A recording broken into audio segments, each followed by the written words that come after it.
ಲಕ್ಕುಂಡಿಯಲ್ಲಿ ಸಿಕ್ಕ ಚಿನ್ನದ ನಿಧಿ ಯಾರಿಗೆ ಸೇರಬೇಕು? ನಿಧಿ ಸಿಕ್ಕ ಜಾಗದ ಮಾಲೀಕರಿಗೆ ಆ ಚಿನ್ನ ಸೇರಬೇಕೆ? ಸರ್ಕಾರದ ಸುಪರ್ದಿಗೆ ಏಕೆ ಹೋಗುತ್ತೆ ಚಿನ್ನದ ನಿಧಿ ಅನ್ನುವಂತ ಒಂದಿಷ್ಟು ಹಲವಾರು ಪ್ರಶ್ನೆಗಳು ಇಲ್ಲಿ ಮೂಡ್ತಾ ಇದ್ದಾವೆ. ಸದ್ಯಕ್ಕೆ ಲಕ್ಕುಂಡಿಯಲ್ಲಿ ಸಿಕ್ಕ ಚಿನ್ನದ ನಿಧಿ ಯಾರಿಗೆ ಸೇರಬೇಕು? ಹಾಗಾದ್ರೆ ನಿಧಿ ಸಿಕ್ಕ ಜಾಗದ ಮಾಲೀಕರಿಗೆ ಆ ಚಿನ್ನ ಸೇರಬೇಕಾ? ಸರ್ಕಾರದ ಸುಪರ್ದಿಗೆ ಏಕೆ ಹೋಗುತ್ತೆ ಚಿನ್ನದ ನಿಧಿ? ಹೀಗೆ ಒಂದಿಷ್ಟು ಸೈಟ್ ಮಾಲೀಕರಿಗೆ ನಿಧಿಯಲ್ಲಿ ಪಾಲು ಕೊಡುತ್ತಾ ಸರ್ಕಾರ? ಬಂಗಾರದ ನಿಧಿ ಸಿಕ್ಕ ಜಾಗ ಸರ್ಕಾರದ ಪಾಲಾಗುತ್ತಾ? ನಿಧಿ ಸಿಕ್ಕ ಜಾಗದಲ್ಲಿ ಯಾವುದೇ ನಿರ್ಮಾಣ ಮಾಡುವಂತಿಲ್ವಾ? ಹಾಗಾದ್ರೆ ನಿಮ್ಮೆಲ್ಲ ಪ್ರಶ್ನೆಗಳಿಗೆ ಉತ್ತರ ನೀಡಿದ್ದಾರೆ ಡಾಕ್ಟರ್ ಶೆಲ್ವಪಿಳ್ಳೈ ಅಯ್ಯಂಗಾರ್. ಡಾಕ್ಟರ್ ಶೆಲ್ವಪಿಳ್ಳೈ ಅಯ್ಯಂಗಾರ್ ಪುರಾತತ್ವ ಶಾಸ್ತ್ರಜ್ಞರು. ಅಶ್ವವೇಗ ನ್ಯೂಸ್ ಜೊತೆ ಡಾಕ್ಟರ್ ಶೆಲ್ವಪಿಳ್ಳೈ ಎಕ್ಸ್ಕ್ಲೂಸಿವ್ ಮಾತು ಇದು.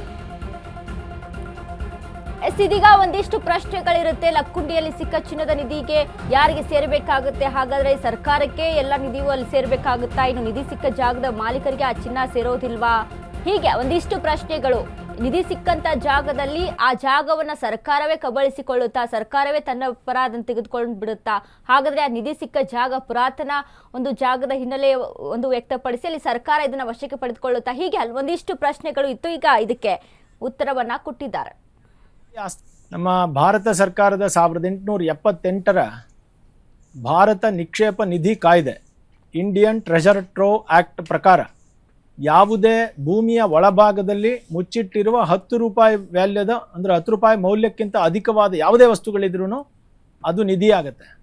ಆದ್ದರಿಂದ ಅದು ಪೂರ್ವಿಕರಾದರೂ ಹೂಳಿರಲಿ, ಅವ್ರ ಮನೆಯವರೇ ಹೂಳಿರಲಿ, ಯಾರಾದರೂ ಹೂಳಿರಲಿ, ಅದು ಹೂತಿದ್ದು ಬಯಲಿಗೆ ಬಂದರೆ ಅದನ್ನು ನಿಧಿ ಕಾಯ್ದೆಯ ಪ್ರಕಾರ ವಶಪಡಿಸ್ಕೋಬೇಕಾಗ್ತದೆ.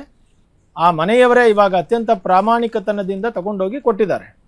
ಸೊ ಹಾಗಾಗಿ ಅದು ನಿಧಿ ಅಲ್ಲ, ಪೂರ್ವಿಕರು ಹೂತಿದ್ದು ಅನ್ನೋದಕ್ಕೆ ನಮ್ಮ ಕಾಯ್ದೆಯಲ್ಲಿ ಆ ಥರ ಅವಕಾಶ ಇಲ್ಲ.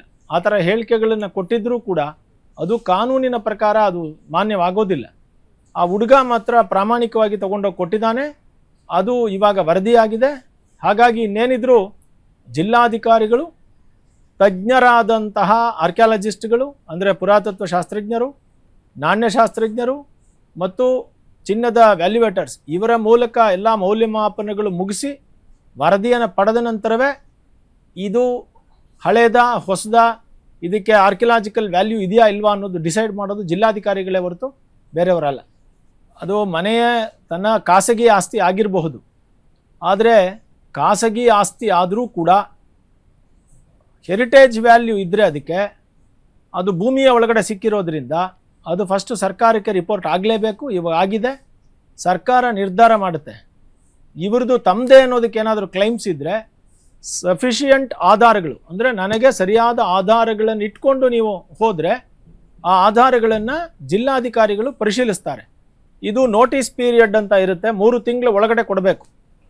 ಒಂದು ವೇಳೆ ಜಿಲ್ಲಾಧಿಕಾರಿಗೆ ಅದು ತೃಪ್ತಿಯನ್ನು ಕೊಡದೆ ಹೋದರೆ ಅದನ್ನು ಪೂರ್ತಿ ಅವರು ಸರ್ಕಾರಕ್ಕೆ ವಶಪಡಿಸ್ಕೋಬೋದು.